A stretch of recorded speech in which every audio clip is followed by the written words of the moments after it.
Welcome everyone to Natural Autonomous Parenting, cultivating fearless curiosity and confidence without coercion. So welcome everyone. I'm going to get right into my presentation on the 8 things you should stop doing to your kids. All right, stop talking about your kids in front of them. Nobody enjoys being the subject of conversation. I hear parents very often talk about their kids with their kids right there. They'll complain about some annoying behavior or laugh about something silly their kid did. Even I do it sometimes, especially as a busy mom who's under-socialized and doesn't always prioritize my self-care. I try to slip in adult conversations when I'm out with the kids. It's not the respectful thing to do. I know it, and I still make this mistake. And yes, kids make all kinds of silly mistakes.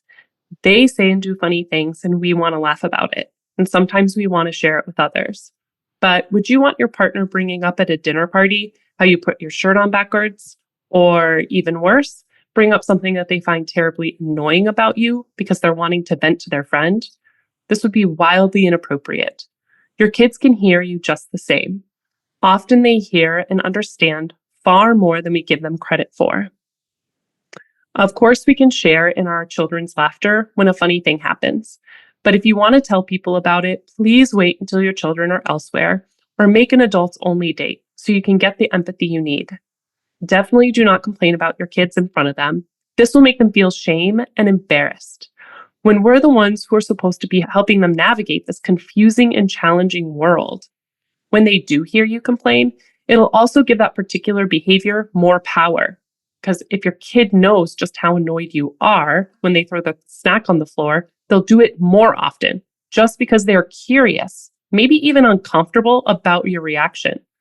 Kids at some point realize that their actions have an impact on adults around them, and this becomes interesting to them, so they experiment with it, especially the behaviors that elicit negative reactions in us. This is completely normal, and the more we can remain unfazed, the quicker the behavior will go away. So nobody likes to be talked about or laughed at. And your kids will pick up on that you treat them differently than you do adults. This goes even for the youngest of infants in your presence. Do not try to continually talk about them. They really can understand more than you realize. Also, be extra mindful about this at the doctors. Doctors have a way of talking only to the adults, as if the kid is just a figment of everyone's imagination. Personally, when I go to the doctor with my kid, I specifically ask for the doctor to tell my kid exactly what they will be doing to their body before they do it. This requires the doctor directly address my kid. And I'll stay close, reiterate if my kid looks confused, and I'll reassure if my kid seems nervous. So I might say, the doctor needs to put this in your ear so they can see inside. They will be quick. Would you like to hold my hand? And notice I did not give my kid an option. Very often, the doctor will need to do things that the kid might want to say no to. But if it's medically necessary, we do not want our kids to think they have an option when they don't. So be mindful of how you present these things. Sometimes we need to show up for our kid confidently and unwavering because we are making a decision for them. But we still need to include them as participants and always allow their input to make a decision when you can. I'll also add that I've even called the doctor in advance to discuss concerns I had so I would not have to talk about my kid in front of them. Number 2, do not ask your kid when you have already made a decision. So this is something that parents do often in a variety of ways. And it's problematic to make kids think they have a choice when they, in fact, do not. What I'm talking about are questions that end with okay or all right. Here's a few examples. We're leaving the park in 5 minutes, okay? You don't want to get all wet and muddy, right? I'm going to change your diaper now, okay? In reality, these are statements. Imagine if you say, I'm going to change your diaper now, okay? And your toddler screams, no, but you do it anyway. Well, you've just proven that you do not respect their autonomy. They thought you asked a question. They answered, and you did not respect their choice. Does this mean it's okay for them not to respect your choices? Well, it may seem like a large leap from just needing to get a poopy diaper off to undermining our children's autonomy, but it is in all the small interactions we have with our children where we lay the foundation of a respectful relationship. And this can so easily be avoided if we simply state our intention instead of phrase it as a question. In these instances, I think parents might be looking for agreement, maybe in hopes that they'll face less conflict, or it seems like a way to soften the disappointment, but it's just confusing to kids. If you've made a decision or there is something you do not want your children to have a choice on, then simply state your intention and follow through. Having your kid agree does not mean that they will be happy to leave in the park after 5 minutes are up. They can see through it, and they have no obligation to agree with you. But that is often what we're expecting when we ask these questions. So if you're looking for acknowledgement, you can specifically ask for that. Hey, we're leaving in 5 minutes. Can you please let me know you heard me? And if you slip up and throw in an okay after telling your toddler it's diaper change time and your toddler screams, no, just simply notice you made the mistake and honor their request. Tell them, sure, we can wait another 5 minutes. I'll be back to change you soon. And when you return, you let them know, I'm going to pick you up now so I can change your diaper, and follow through. Number 3, stop asking kids to not do things they haven't done yet. I'll start with some examples. You're not going to throw that rock at anyone, are you? You don't plan to knock over that tower, do you? Or, you're not going to spray me with that hose, right? It is true. We don't want our kids to do these things. But very often when we say it out loud, we end up being the ones to put the idea in the kid's head. Then they can't get it out of their mind. And it almost guarantees that the kid will do the thing that we're asking them not to do. Plus, many of these questions can go right into the prior category. We're not asking a question. However, it is true we do not want our kids to do those things. I would never use any of these as statements unless the kid has already done the thing that I did not want them to do. So if a kid sprayed me with the hose, I would say, don't spray me with the hose. And if it happened again, I would turn off the hose.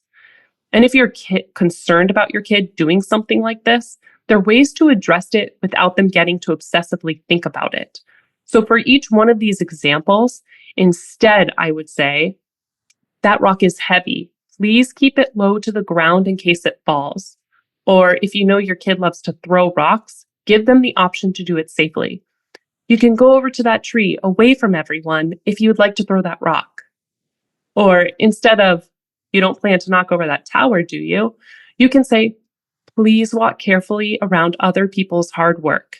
And additionally, particularly for my kids, who I know love to sabotage each other's work, I may set up a gate around the building to help protect their work. I have these snap together gates that make it easy to set up for any kid that wants to keep a project safe. Also, I might stand right by the work to physically block anyone who walks too close. And for the last example, I might say something along the lines of, please keep your hose pointed to the ground, or you can water the plants if you'd like to. In these instances, you've stated very clearly what they can do. Very often, kids already know what is acceptable. They really don't need to be reminded of what not to do. And saying these types of things assumes the worst in our kids, and often they'll live up to our expectations. So do not assume they'll be harmful or hurtful. Give them positive direction, and give your kids the benefit of the doubt. If you suspect they might do something you don't want them to, stick close and stop them right away if they do. Stop forcing your children to apologize. Sure, we all want our children to understand the impact of their actions. We don't want them to hurt others and think it's acceptable.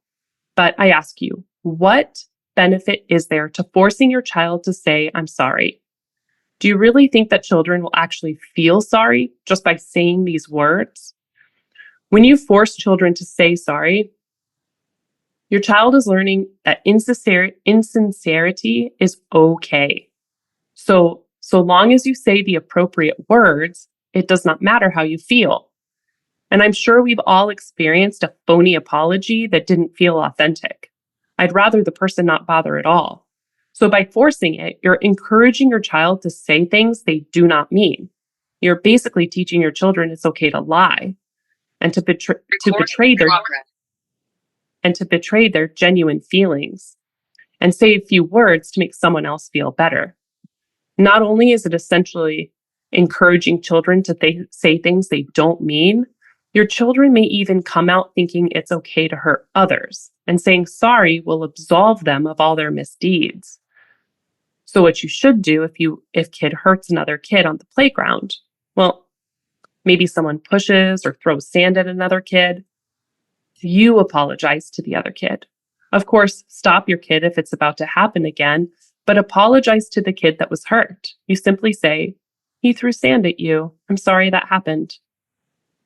And if you want your kid to say sorry more often and understand exactly when it is appropriate to do so, well, that's actually super simple. Children don't learn because we tell them to do something. They learn by what we do. So if you want your kid to apologize and really mean it, start apologizing to your kid when you screw up. If you treat your kid respectfully, they will be more likely to respect others. I know that apologizing can be hard, but if you're interested in hearing some more of the benefits of apologizing to your kid, then I recommend you actually go back and listen to the last episodes, the 9 Myths of Autonomous Parenting, where I go over some of the benefits of apologies. And one more quick ad, in case parents don't make the connection themselves, all of this applies to thank you as well, or any other words you're compelled to tell your children to speak.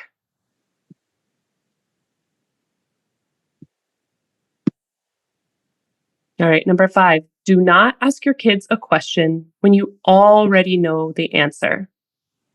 For some reason, it's very common for parents to entrap their kids. Parents will ask their kids to fess up to something that they should not have done. And when we get an answer that we know is incorrect, it's like we got them twice. Here's an example. You walk into the kitchen, you notice a big chunk of icing has been swiped from the side of the cake, and you look over at your kid who's happily playing with blocks on the floor with a sticky, colorful smile. You walk up and you say, "Did you eat some icing off the cake?" And they reply, "No." Well, they'll say this because they know they should not have done it, and they could not help themselves. The temptation was far too great. They may even wish that they had not done it, and they're hopeful that if they say no, that maybe they could reverse reality. But now parents will find themselves accusing their children of lying and taking the icing. And the kid will be super confused why you don't believe them, because they interpret your question genuinely. And this diminishes trust in the relationship. And despite the fact that deep down they know what they did, they will not understand why you do not believe them. If you're wondering what I would do in this particular instance, I would either not mention it all and simply hide the cake where my kid could not find it. But I might also say, "Oops, I left the cake on the counter. That's not a good place for me to leave it." And then just move it.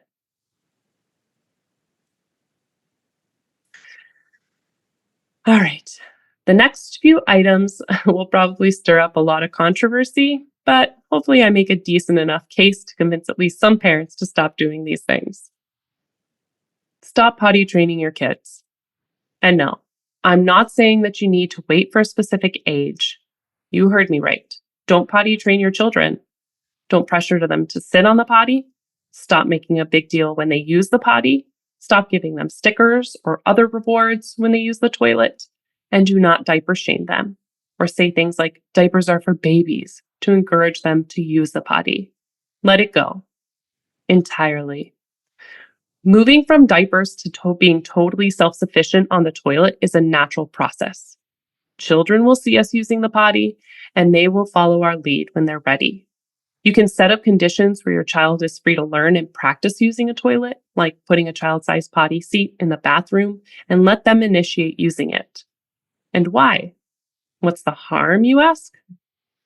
Well, the most damaging is that toilet training teaches kids to hold in their pee and poop. But very young kids are not good at knowing that they shouldn't hold in their pee and poop for really long periods of time. And potty training encourages kids to hold. But kids don't understand that holding for long periods of time can cause health problems. Chronic holding is the root cause of chronic constipation. This is actually pretty common in young kids, and it often goes undiagnosed. And chronic constipation is directly linked to daytime and nighttime accidents, urinary tract infections, and other more serious issues that can require medical intervention. So, we don't want to do anything that might contribute to our children having medical complications. But what should parents do? Well, trust. Trust your kid to let you know when they are ready. They want to be like adults. Kids want independence, and they will be motivated on their own without our pressure to use the bathroom independently. And this does not mean that they're ready the first time they sit on the toilet.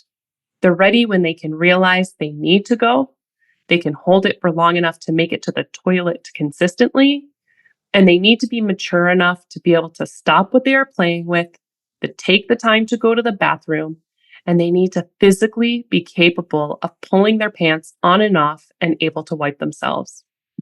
If your child says they do not want to wear a diaper and they do seem ready, you can let them try. But if it turns out that they're not, because they end up having a lot of accidents, then you simply explain to your child that they need to wear a diaper until they can get all their pee and poop into the toilet and move on without any extra fuss.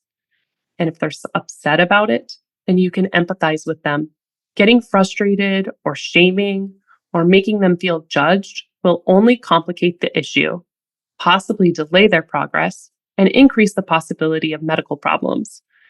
There's a wonderful blog post by one of my favorite parenting bloggers, Robin Einzig, and I'll link to it when I post the replay in case anyone's interested in reading it.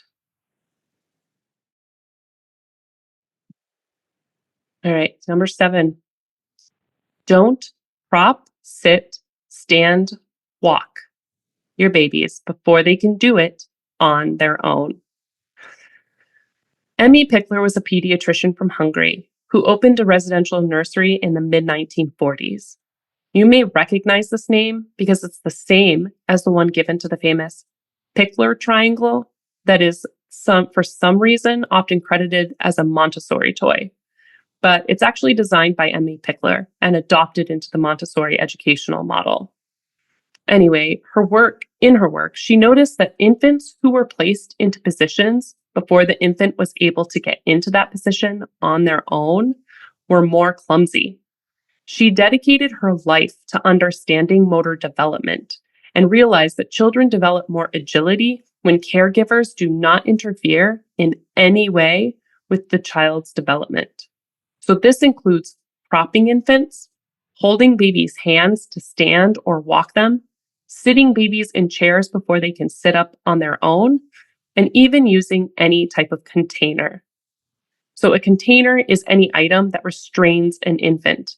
This includes bumbo seats, swings, bouncers, walkers, and technically even car seats, carriers, and strollers. So obviously some of these cannot be avoided, and I'm not suggesting that you throw out your car seat, but it is important to be aware that prolonged periods of time in these items can cause issues. There's a condition termed container baby syndrome, and it's caused when children are placed in containers for prolonged periods of time.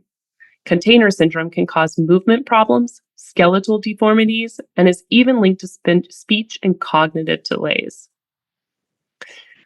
But there's other reasons that we should not interfere with our child's motor development. And I'm going to read you an excerpt from the first book, Peaceful Babies, Contented Mothers, the first book that was written by Dr. Emmy Pickler herself. So, quote, "The question is not how we can teach an infant to move well and correctly, using cleverly thought up, artificially constructed, complicated measures, using exercises and gymnastics. It is simply a matter of offering an infant the opportunity, or more precisely, to not deprive them of his opportunity, to move according to his inherent ability. An infant's own movements, the development of these movements, and every detail of this development are a constant source of joy to him. If one does not interfere, an infant will learn to turn, roll, creep on the belly, go on all fours, stand, sit, and walk with no trouble. This will not happen under pressure, but of their own initiative, independently, with joy and pride in her achievement, even though she may sometimes get angry and cry impatiently. An infant is following his own movements with extraordinary interest and amazing patience. He attentively studies one movement innumerable times. He enjoys and becomes absorbed in each little detail, each nuance of a movement, quietly taking his time in experimenting mode. Perhaps it is the very repetitiveness of this study which brings such delight to a child. During the first 2 years, she is busy. Or better, she is playing with each movement for days, weeks, sometimes months. Each movement has its own history of development, and each one is based on the other. Carefully and cautiously, she makes progress. She gets to the root of things and likes to be completely sure of something. This is the way a child learns to sit and stand well, generally speaking, to move well altogether. And while learning during motor development to turn on the belly, to roll, creep, sit, stand, and walk, he is not only learning those movements, but also how to learn. He learns to do something on his own, to be interested to try it out, to experiment. He learns to overcome difficulties. He comes to know the joy and satisfaction which is derived from this success, the result of his patience and persistence. What is most important, however, is not the result, but the way to it. This learning process will play a major role in the whole later life of the human being. Through this kind of development, the infant learns his ability to do something independently through persistent and patient effort. Unquote. So it's amazing that something seemingly so little may actually have such a massive impact on the children we care for. When we interfere with our child, we deprive them of their own achievements. In some ways, we may even be sending subtle messages that they're incapable of doing it without our help, and they learn to become more dependent on us for things that they're fully capable of doing independently. So we give them a great gift when we step back and stop interfering. All right, number 8, stop placing your infant on their tummies. So people might start to think that I'm really crazy for this one, but it's actually related to the prior slide. Stop placing your infant on their tummies. Tummy time is a stage of development that infants will work towards independently of our interference. There is no evidence that babies benefit in any way from tummy time. That's right. I can sense your shock all the way through the interweb. And I know what you're thinking. Is this really true? How is this possible? Those good questions. I really don't know why it's so commonly suggested that we force unsuspecting babies onto their tummies against their will. I mean, go ask your baby if they even like it. But Google, and probably your pediatrician, will tell you that tummy time is important to strengthen your infant's neck muscles. Well, as you may have guessed, Emmy Pickler was a proponent of only setting babies on their backs, because technically, when you lay a baby on their tummy, they're in a position they can't get into on their own. And babies naturally have the greatest range of movement and visual field while on their backs.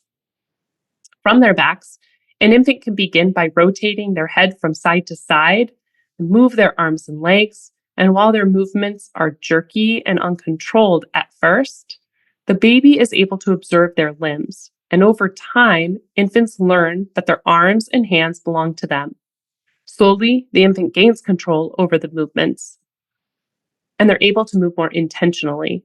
And this is hard work, but infants are self-motivated to make this progress. And it's often a playful, albeit frustrating, process. Over time, they begin to reach out. They learn to grasp items around them. And as they make these movements, they're using all the muscles in their body, naturally, without significant strain. And eventually they'll start to rotate their bodies until they can finally rotate onto their side. And from their side, they're pretty quickly figure out how to rotate onto their tummies. Often this is accidental at first, and it can be surprising for babies, but they eventually learn to control their bodies and able to roll over with intention. This stage is actually one small part of the total development of your infant learning to walk on their own. Laying an infant on their back as often as possible provides them with the maximum freedom of movement and respects the child's individual development at their own pace. And to close, I'm going to share a video of my youngest son when he was about 4 months old. You'll see he's practicing and learning to roll over. This may even be a video of him rolling over for, if not the first time, very close to the first time. I had never placed him on his belly.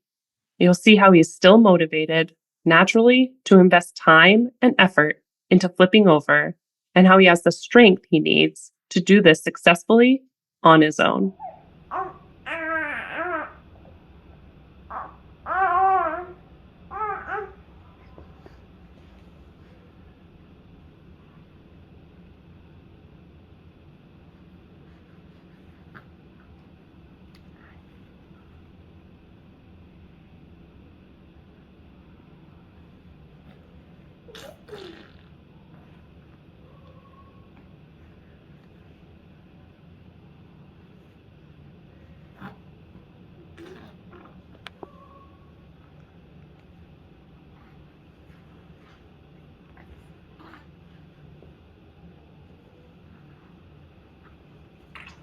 Mm-hmm.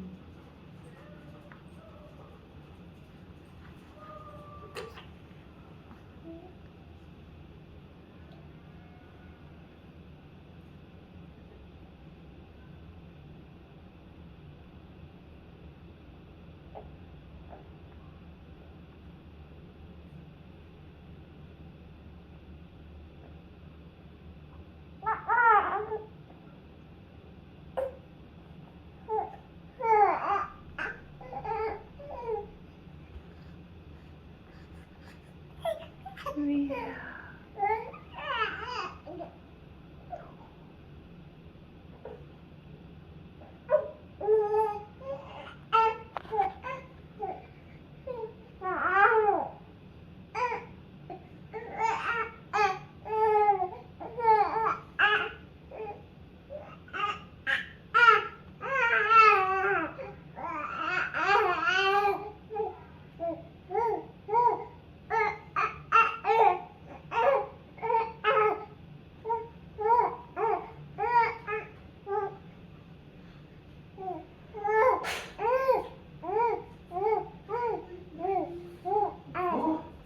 All right. I don't know if people could hear that video, but it's actually one of my favorite parts of the video is being able to hear him. Yeah, I wasn't getting the sound, but you can even hear he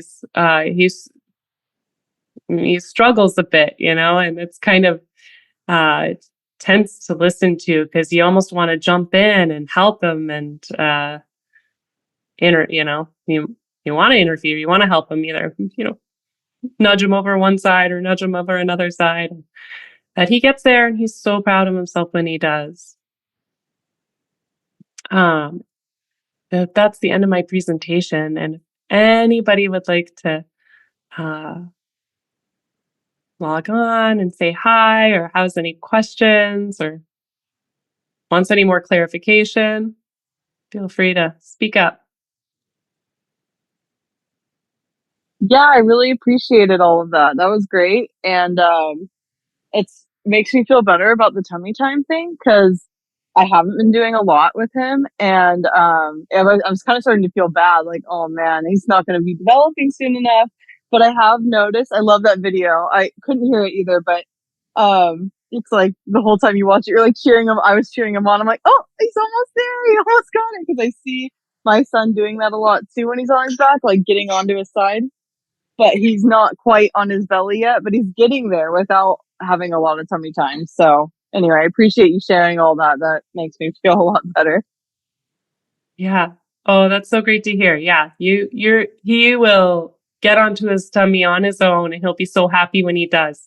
Yeah, babies don't like being put on their tummies. I think it feels like a very vulnerable position, and to be like staring at the ground and not be able to actually keep their head up. And um, I think one book I read, and I was looking around for it for this presentation, but I couldn't find it, where someone described it as like having a bowling ball. Like, what would you, and when, if you're going to learn to lift weights, do you start with the 150 pounds because that's your goal, or do you start low and slowly work your way up?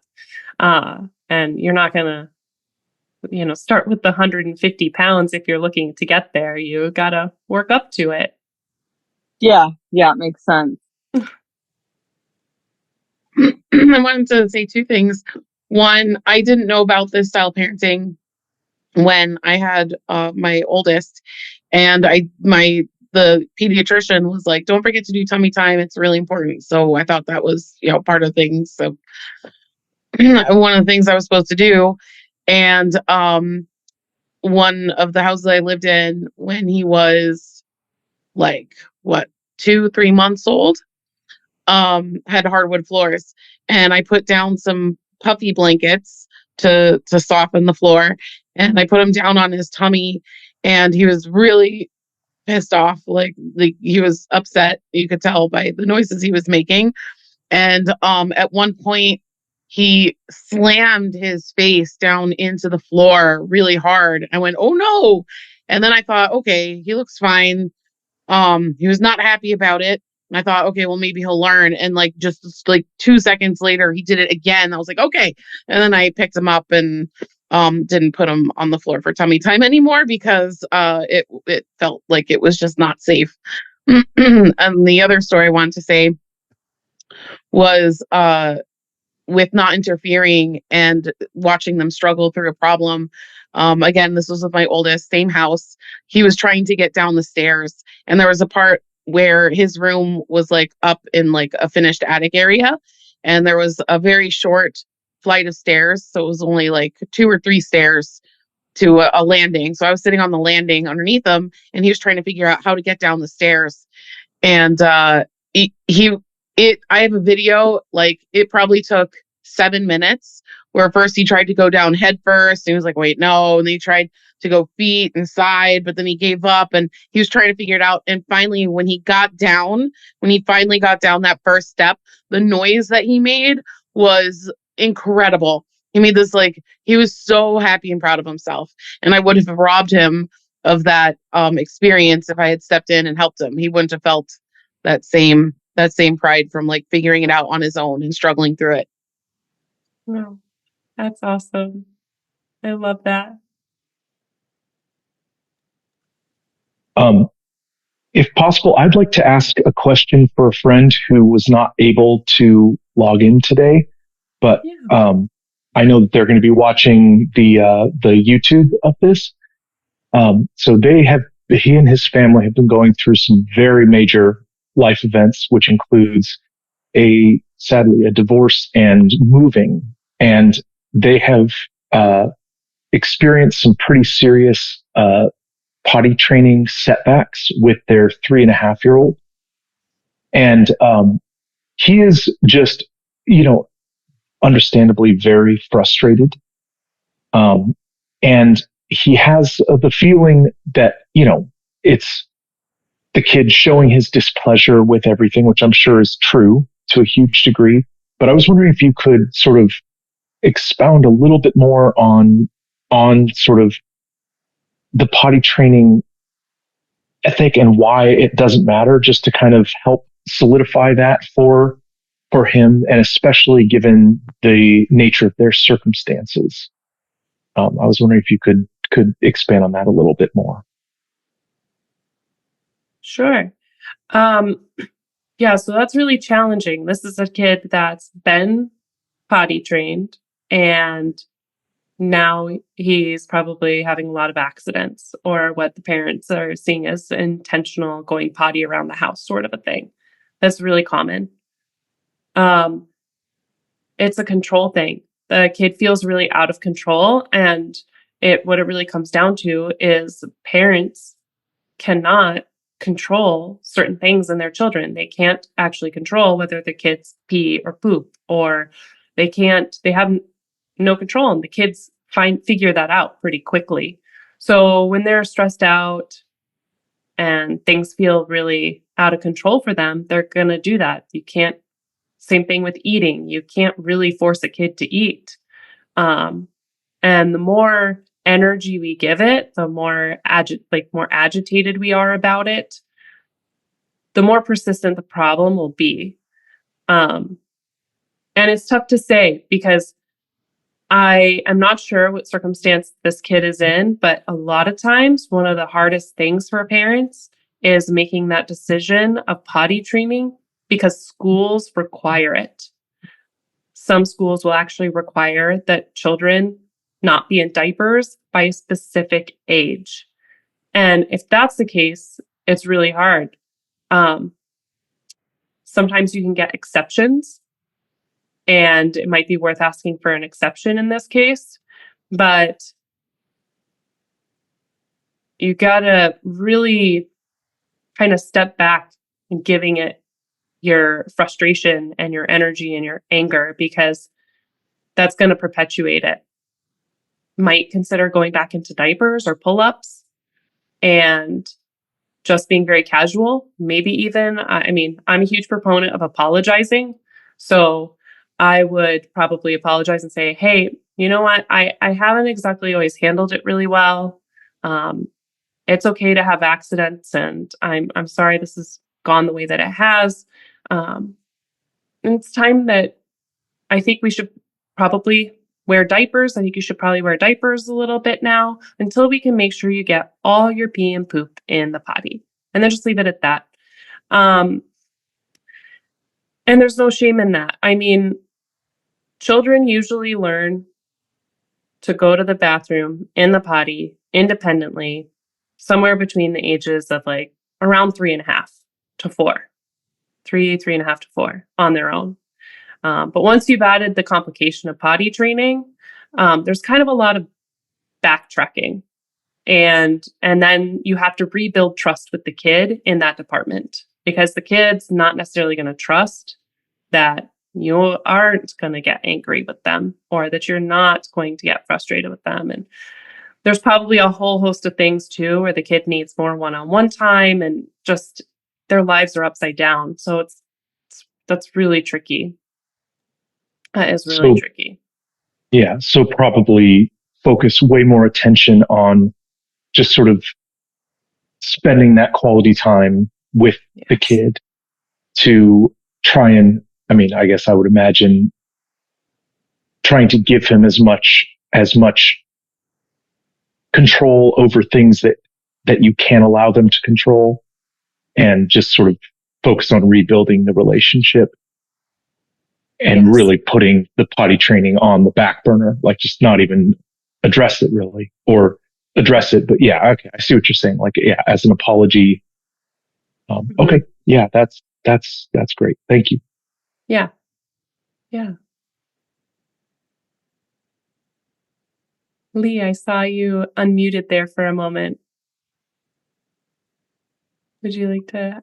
Hey, hello, Barbara. Thank you very much for creating this sharing learning experience. And I caught only the last slide. I will look for the recording. And I would like to say that I 100% agree with what information you put there. I had to learn that particular lesson. And my child at that time gave me some very clear indications, because one time he vomited up after feeding. And although it was cute and funny, it was probably, and he was not acting distressed, so to speak. Clearly, he was his body, and clearly he was not comfortable. And I had to learn that, and I learned from my son, our first child, that they know what to do, and it all just comes as it should. And so, yeah. And the other story I heard, I think it was from Cassandra, about the stairs and the adventure and the danger and the challenge, and allowing that experience to occur for the child. That's a very good story too, also. Yeah, thank you. Yeah, that was Alex. Yeah, definitely. Um, in response to Alex's story, that's one thing that I've kind of had to re recognize over and over and over again is essentially to not, and I know that you touched on this in one of your previous um, seminars, but the idea of not interfering with what your kids are doing. And that's something that I literally have to remind myself of. And I still make that mistake all the time. But just recently, my son and I were building a little chicken coop for our baby chicks. And he was trying to get the screwdriver head into one of the star bit, which is very tricky. They have to be seated just perfectly. And I was in a little bit more of a hurry than I needed to be and just wanted to be done with this project. And he thankfully has become very good at vocalizing when he wants to be left alone. But it took him 10 minutes to get the bit into the screwdriver or into the screw head. But I got to see that again where I wanted to interrupt him. I wanted to help him. And I even tried and he told me to stop. But then he just spent so much time. And when he finally connected the screwdriver to the screw head, it was beautiful. And so, yeah, remembering to kind of let your children have that time and space to figure that out. And yeah, you can probably do it faster than them, but you're then denying them of that joy and that experience. Something I need to Absolutely. remember often. Yeah, absolutely. Yeah, it's so wonderful when we let them have the space and the time to be able to do it, which sometimes we really do need to get going or we need to move on. Um, but when we can sit back and not interrupt, they get so much joy out of it.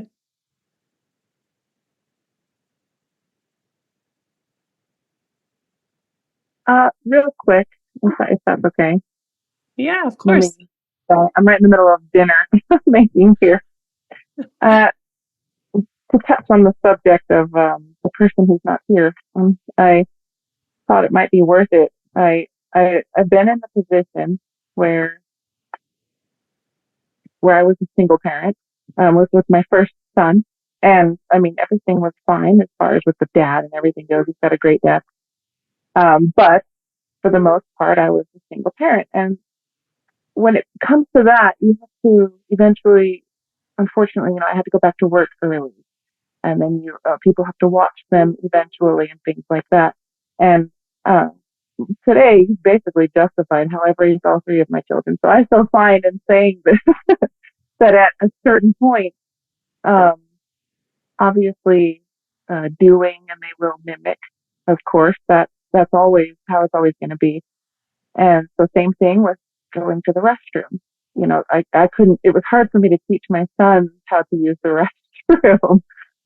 But fortunately, I am married and my husband was able to help with that in that department. And that's what's nice. But sometimes there's not a balance and there's a lot of things to consider. And that's not saying, well, now you don't have to be gentle and now you don't have to, you can take away their freedoms. I don't believe that for 1 second. I was able to continue to teach them. And not only that, but kids are smart, no matter at what age, and they will figure out how to navigate between safe places, other places where maybe there's a little more pressure, and the fact that there are different places that you have to be in life. And it doesn't mean you have to change who you are, but it just means that we adapt, but we always come home. There's always that safe place with me, for example. That's how it always was. Although, unfortunately, my oldest son, he did have to learn, much younger. And rather than forcing or guilting, I would just say encouraging. Children love encouragement. And it doesn't have to be a sad or scary thing and they see you doing it, if they see you doing it all the time, then they're going to pick it up much quicker. So that would be my input for, separate households. And I know that maybe sometimes people don't agree, and that's okay too. If you're talking to your child and they are allowed to talk with you, they will be able to express themselves around almost anybody. And if at any point they don't feel safe or like they can't, they're going to tell you about it, and then you can be the voice for them. So it's not ideal, but that people don't have ideal situations to gentle parent and grow little people into these autonomous, free thinking human beings. So that would be my encouragement in that situation. All my kids are grown. Well, they're not grown, but they're out of the toddler and the baby stage. But I think basically did everything you mentioned today, and because it felt right to me. I think I have a knack for what autonomy is, and it always felt right. And they'll always tell you as long as you listen, and they're incredibly smart. We did baby sign language with all of them and baby massage. We did a lot of things, and that's because I personally knew what it felt like to grow up in a home, right, where you're not a human being almost, and that's extreme, but there's a huge gray between that and what we're talking about today. And so that gave me the insight to really just listen and care. And even though I had to work and it wasn't ideal, I think it still worked out in the end. And my first son is now 13, and I'm proud. So I don't think I did too bad. and his dad is in Utah and we're in Arizona. So, but everything worked out fine. And I think, peaceful situations in those between separating families, when it comes a lot to let's care about the kid instead of let me control how you still do things with our child, it's very different. And I think that can be helpful. So if that's helpful to anybody in the future or to anybody right now, I would say, encourage yourself and encourage your kids, and you can't go wrong. Thank you. Thank you for sharing. Yeah, it's amazing how you're right. Kids are very adaptable, and they learn so quickly which adults they can trust to share everything with. They learn how to adapt to situations, sometimes even in the moment that there's just circumstances where they are expected to maybe behave certain ways or, be quiet and whatever it is. Kids are really, really quick at picking those cues up. And when we provide an environment that allows them to be who they are without trying to change them, then they'll find confidence in themselves. And other people can have expectations of them that we don't have, but since we're giving them that safe space to be themselves, they will grow into their confident adult selves. And it's a wonderful thing. Because, we can't control other people. And if we try, it's just going to cause a lot of frustration. So that's something we need to learn to let go. Awesome. Well, we got a few more minutes if anybody else wants to chime in or. I have a kind of a random thing, but piggybacking on what Cassandra said and what you just mentioned there, Barbara. I'm curious because my kids are 5, 4, and 2, and I've always had an issue that I didn't really voice, but I kind of extended in energy a little bit.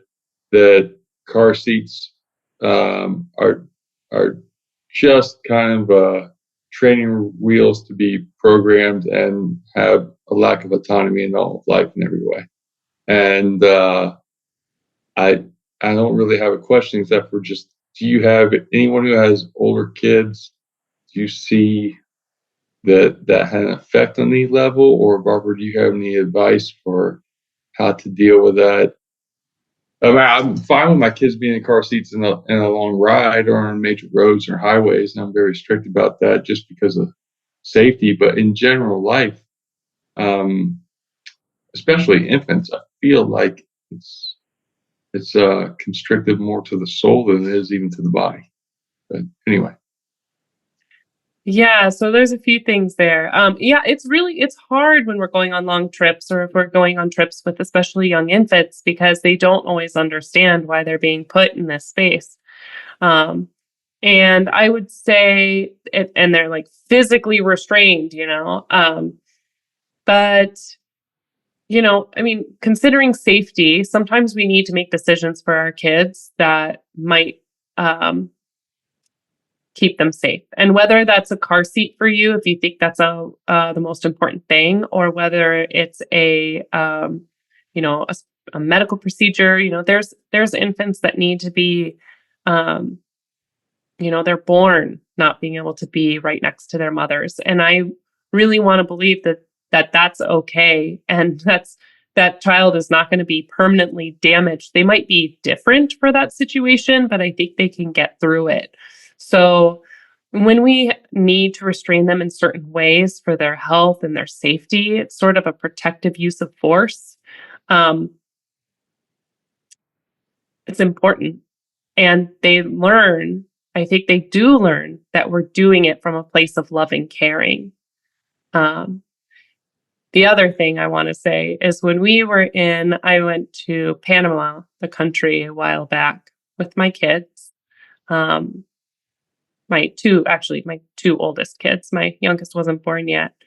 And people don't use car seats very much. And I loved it. I loved it. I loved being able to just get into a car and drive around. I'd keep my youngest in my lap and have my oldest sitting next to me. My youngest was she had turned 1 right before we went there. So she was like 1 to 1.5 when we were there. And my oldest was 2. So it was wonderful. And I absolutely really wish that we had that choice to sometimes travel around without those restraints. It's tough. Yeah. And the amount of times I've struggled my children into car seats because we've had to go somewhere and I forced them in. It's tough. I consider it sort of a protective use of force. And sometimes we have to do it. Yeah, I totally agree with the car seat thing. Thank you. It's been a problem sometimes with him. And I feel bad. He hates being restricted in it. And there have been a few times too, I've just taken him out of the car seat when we're driving because he's just freaking out. And I'm like, okay, let's just drive careful and I'll keep him in my arms. And, he's flown on a couple of flights now and he just sits on my lap for that. So it's been fine. I did have an off subject question since I just have a group of parents to ask this because he's got this little cough and everything I've researched online. I know I'm not like asking for official medical advice. No one's going to be liable, but I just am curious on everyone else's experience. He doesn't have a fever or like a runny nose or any other symptoms. He's just got this little cough and we traveled last week for his older sister's spring break. So I think he picked it up there and I'm not really too worried about it. He's only about 4 months. That's the only thing that maybe I should call an advice nurse and just check in with them. But it seems like everything I've read online, there's not really a whole lot we can do. And he's in good spirits overall. He just has got this cough. But if anyone has advice, I'm open to hear it. I'll share that all my babies at some point got some sort of sickness.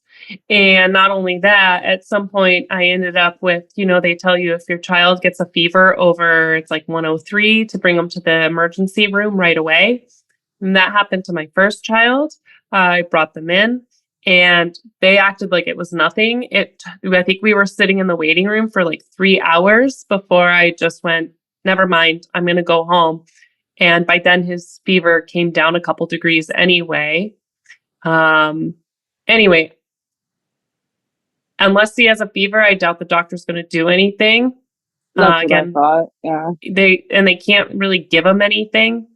Right. Because he's still so little. So, I mean, it's just like a cold. Like if you were to call the doctor when you have a cold, it's very rare for them to really do anything at all. Yeah, I've never gotten any sort of treatment for any of my children that have ever been sick with any sickness. The doctors always just say, wait it out. Wait it out, wait it out. That's Yeah, usually what that's they what I say. thought. And I didn't want to like drag him to the doctor to have them tell me what I already knew. So I'm glad I have this group to kind of affirm that. Thanks. Yeah, good luck. I hope you guys feel better soon. Thank you. Yeah, he's in good spirits, even though he's just got a little cough. Yeah. Oh, that's great. Oh, so sweet. Well, bless you. Cool. Right on. Well, thank you, Barbara. Thanks for putting this together. I appreciate it. Yeah, thanks for showing up, Amy. For sure. Yeah. If anybody has one last minute thing they want to say, I want to give a chance for people to speak. Please do. Okay, I'm going to jump in if no one else. Well, just briefly. So I got interested in words, the words we use, and that word in particular. I looked into it, kid, and what I found was kid is a baby goat. It is also the meat of a baby goat. It is also the skin of a baby goat. And I thought, that's very interesting. I thought, could it be possible that someone at some point decided that a sacrificial animal was what they thought we should think of our offspring? And I thought, that is definitely not what I believe in. And so I love to tell people that ask me, do you have any kids? And I say, no, I have no goats, but I have two wonderful children. Or I will say, I have no goats yet. Something like this. And about the car seat, it makes me think that we're all driving around or we're all walking through this huge, insane asylum because we've got children in straitjackets. We've got restraints on our young people.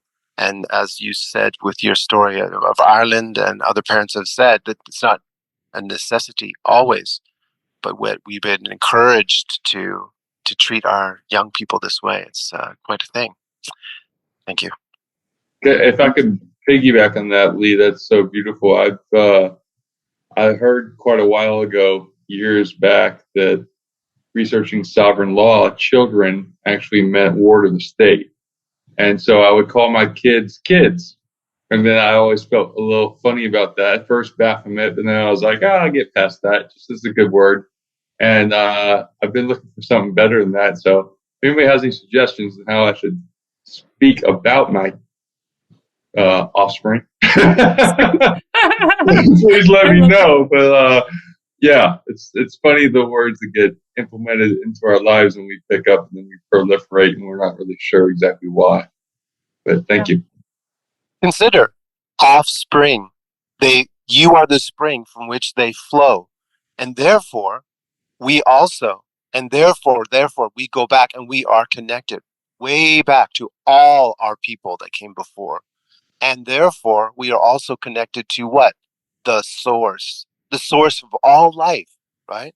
I think I haven't found anything better. Anyone got something better than that? No. Excuse me. Could you call them like your son or daughter instead? Oh, there's a good idea. I suppose if you have multiple, though, you have to be like, oh, do you have any kids? Oh, no, I don't. I have 2 sons and 1 daughter. I suppose it's a little. I love that, though. I did not know the history of kid. I own goats, and I also love the fact that you speak about wanting them someday in the future, because I spent a lot of my life wanting goats someday, and now I'm living that reality, and it's a complete joy. And I appreciate the knowledge, and it's definitely going to make me think again next time I'm telling people about my offspring. And it's wonderful. The things you learn. I'm not sure if I would change the way, because I've seen baby goats and I've seen my children, and it's quite comparable if you ask me. They are loud, they are funny, they are hilarious, they require lots of fun and toys. They're funny. But oftentimes, particularly when I'm extremely upset with them, I call them my beautiful children. If that's helpful. I emphasize how much I love them, especially when I'm really angry. So that's something you could use. I don't think it's offensive in any way. Not only that, but people praise you when they hear you calling your children that, especially when they're being unruly, much like kids are, as in the goat. Right. I do. I absolutely love my goats, and I love the baby goats. I love all the kids. But I will tell you, I would eat my goats. I'm not going to eat my children. If I were starving. No, okay. That's a good point. Yeah. Maybe that's a good point to close on. I appreciate everyone that came here today. And this goes on every 2 weeks. So the next one will be 2 weeks from now. So I hope to see your faces again in a couple of weeks. I really appreciate everyone showing up. Thank you, everyone. Thank you, Barbara. Yeah, thanks, Alex. And we'll see you next week. Yes. Bye. Bye.